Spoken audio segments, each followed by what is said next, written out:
what happens when an incurable optimist confronts an incurable disease? A question worth pondering with Michael J. Fox. Michael J. Fox had a serious scare on a movie set that few people know about. In Back to the Future Part 3, a scene goes wrong when a rope cuts blood flow to his brain. He hung unconscious for several seconds before the director noticed.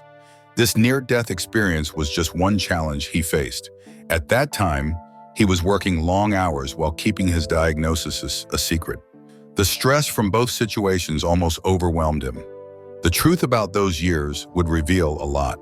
Michael Andrew Fox was born in Edmonton, Alberta on June 9, 1961. His father was a soldier and his mother worked as a payroll clerk and loved acting. Michael's childhood combined military discipline with creativity from his mother. As an Army brat, his family moved often. Because of his father's 25-year career, they lived in several places, including North Bay and Chilliwack. By the time Michael was a preteen, he had lived in 5 cities. Being the new kid taught him to adapt quickly, understand situations fast, and use humor to make friends. This complex life helped shape the quick wit he became known for. When his father retired in 1971, the family settled in Burnaby, British Columbia. Michael finally had a stable home just as he entered his defining years. Michael J. Fox's early passions and first roles. Like many Canadian boys, Michael dreamed of becoming a professional ice hockey player. He dedicated himself to the sport, inspired by heroes like Bobby Orr. He was fast and determined, giving his all to the game. However, as his teammates grew taller and stronger, Michael stayed small. He stopped growing at just 5 feet 4 inches, which made it nearly impossible to compete professionally. This was a tough blow, forcing him to give up his NHL dream and find a new path where his size wouldn't hold him back. That new path appeared unexpectedly. Michael had been teaching himself guitar and playing in garage bands. In high school, he discovered drama class.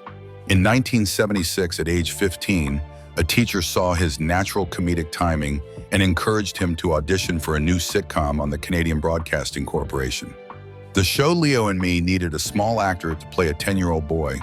His size, which had ended his hockey dreams, now worked in his favor. He got the role and earned his first professional paycheck. When Michael auditioned at just 15, he had no idea it would change his life. The producers were surprised that a teenager with almost no experience could manage the part, but his youthful look and talent impressed them. Leo and Me aired for 2 seasons, and Michael played Jamie, the younger brother. It was modest work, but for a teenager in the late 1970s, it gave him independence and the start of a real career. The success of Leo and Me opened many doors. Between 1978 and 1979, Michael became one of Canada's most recognizable young actors. He appeared in television movies like Letters from Frank, where he played a troubled teenager dealing with his father's alcoholism.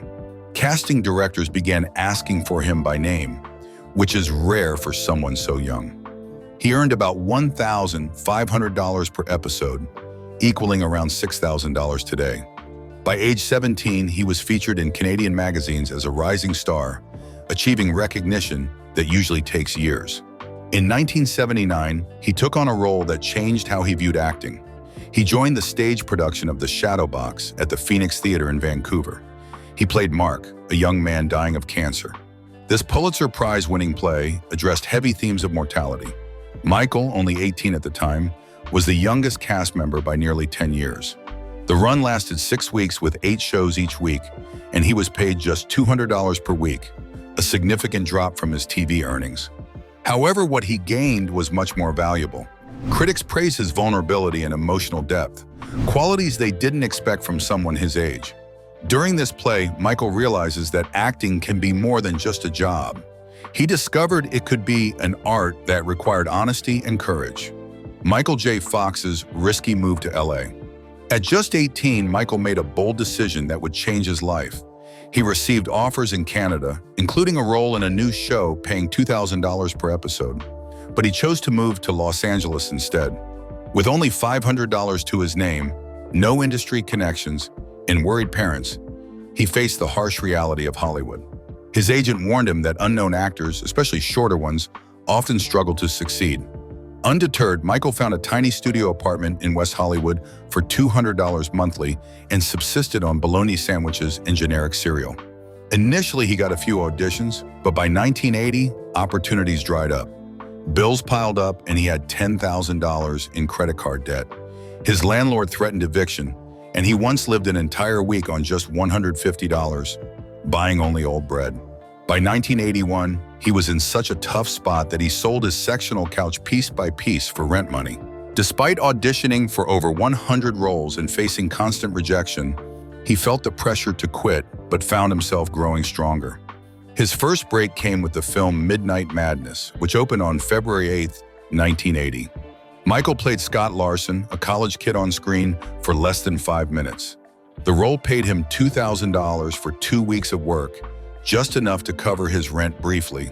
The film was a Disney comedy that cost $4 million, but only earned $2.9 million. While filming, Michael was so underfed that he fainted after surviving on rice for days. Despite winning the role over 200 contenders, it didn't lead to more offers, and he used the check to pay down $1,500 in debt. Yet by December 1980, he was broke again. He later described this role as his rock bottom. Around this time, he had to change his name. When he joined the Screen Actors Guild, he found another actor named Michael Fox had already taken that name. On November 15, 1979, he chose to add a J, inspired by actor Michael J. Pollard. He simplified it to Michael J. Fox, and this name first appeared in the credits of Midnight Madness. He didn't realize then that this choice would become one of the most recognizable names in Hollywood. Michael J. Fox's rise to TV stardom.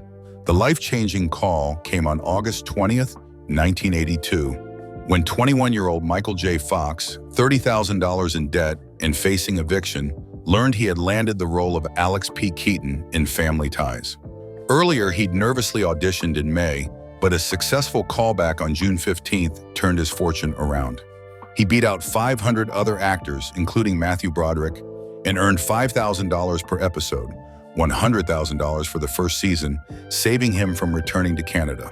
The show premiered on September 22, 1982, and quickly gained popularity, attracting 30 million viewers by 1983. In a 1990 interview, Fox recalled crying with relief after that call, realizing he was on the verge of giving up. Initially, Alex P. Keaton was not meant to be the main character. Family Ties was pitched as a story about liberal parents and their children. However, viewers became captivated by Fox's conservative character, prompting the writers to shift focus toward him. NBC executive Brandon Tartikoff initially doubted Fox's potential due to his height and appearance, saying he wouldn't be suitable for lunchboxes. In a playful response, Fox made a custom lunchbox with a note for Tartikoff. By the show's end on May 14, 1989, Fox had become a beloved star. Fox quickly received accolades, winning 3 Emmys from 1986 to 1988 and a Golden Globe in 1989 for Best Actor in a Comedy. Family Ties collected 24 awards during its 7 years. Fox became one of TV's youngest stars. His character symbolized the economic focus of Reagan-era America, representing ambitious conservative youth, in contrast to their baby boomer parents. In 1984, after a month of filming, Eric Stoltz was originally cast as Marty McFly in Back to the Future. Still, he was replaced by Michael J. Fox because the director, Robert Zemeckis, felt Stoltz was taking the film in the wrong direction. This decision led to a challenging schedule for Fox, who juggled filming Family Ties during the day and Back to the Future at night, often working until 2:30 a.m. For 2 months, the grueling routine left Fox so exhausted that crew members occasionally had to carry him to bed. Michael J. Fox's iconic role in Health Battles. A few years after filming Back to the Future Part 3, Michael J. Fox faced a real-life danger during a hanging scene. For safety, he stood on a box hidden from the camera. When that was not convincing, he removed it and used his hand to stop the rope from pulling tight. On the 3rd take, he made a mistake, and the rope cut off blood flow to his brain. He lost consciousness and hung there until director Robert Zemeckis ordered him to be cut down. Fox later said Zemeckis' quick action saved his life. Despite this scary moment, the Back to the Future trilogy became popular. The original film, released in 1985, earned nearly $400 million from a budget of only $19 million. In 2007, the United States Library of Congress chose it for preservation because of its cultural importance. Fox played not just Marty McFly, but also Marty's son and his ancestor, Seamus. Elements like the DeLorean and the phrase 1.21 gigawatts became part of popular culture. Fox compared the film's lasting appeal to The Wizard of Oz, noting that children still enjoy it years later. Fox's career took off with the release of Teen Wolf shortly after Back to the Future, making the summer of 1985 a key moment in his life. He starred in hits like The Secret of My Success, Light of Day, and Casualties of War. He even hosted Saturday Night Live in 1991. By the late 80s and early 90s, he was one of Hollywood's most popular actors, winning 3 Golden Globe Awards for his role in the Spin City sitcom. Fox also proved he could handle serious roles. In Casualties of War, he played a soldier who witnesses a terrible crime.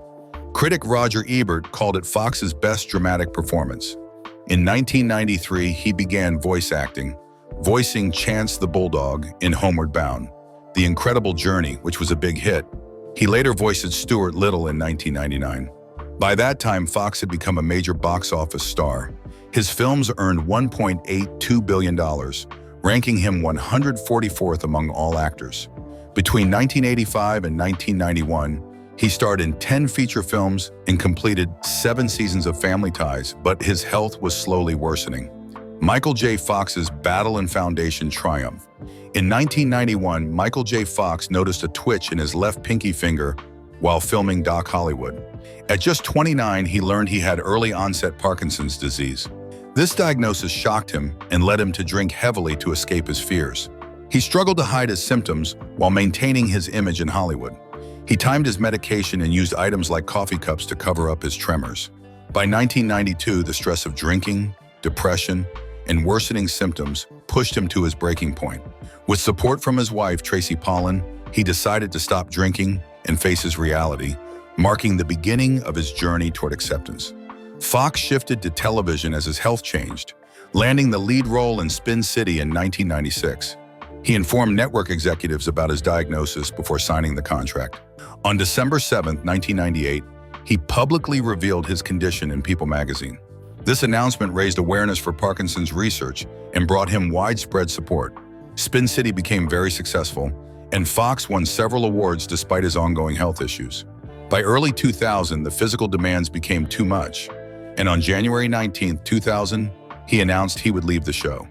His co-stars were sad to see him go, but he made guest appearances to give fans closure. Michael J. Fox's Foundation and Fight Against Parkinson's. Michael J. Fox started the Michael J. Fox Foundation for Parkinson's Research in 2000, when he was 39.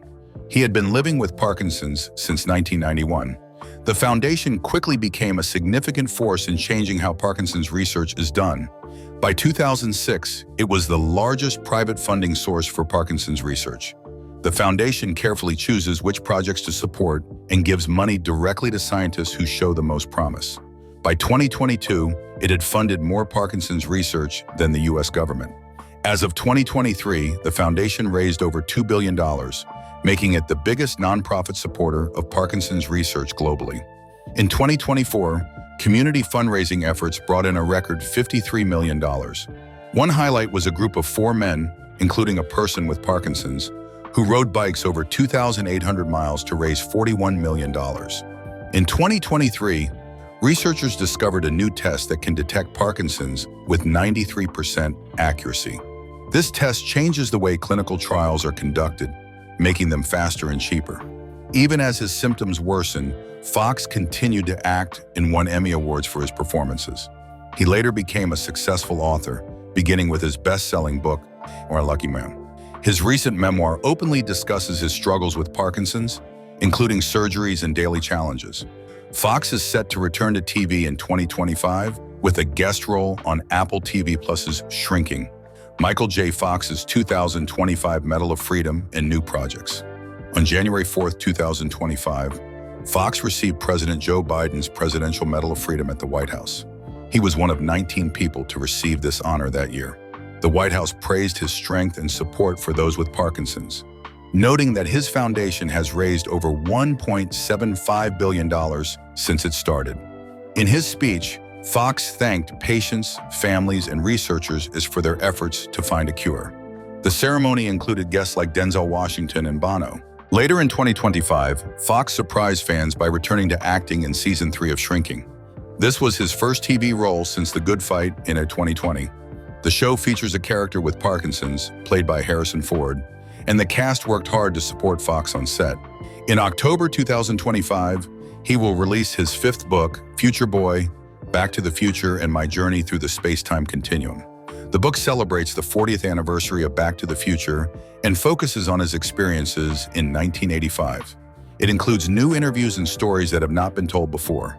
Now, at 64 years old, Fox is honest about the challenges he faces living with Parkinson's for over 30 years, saying it gets harder every day. Still, he keeps his sense of humor. When his wife, Tracy Pollan, posted a birthday message on Instagram, Fox replied that he is not getting older, just more grateful. He has spoken openly about his falls and loss of mobility. His close friend, Ryan Reynolds, said Fox falls because he is unafraid to fly. Despite his health struggles, Fox is involved in significant research, including a $100 million project to find signs of Parkinson's in the body.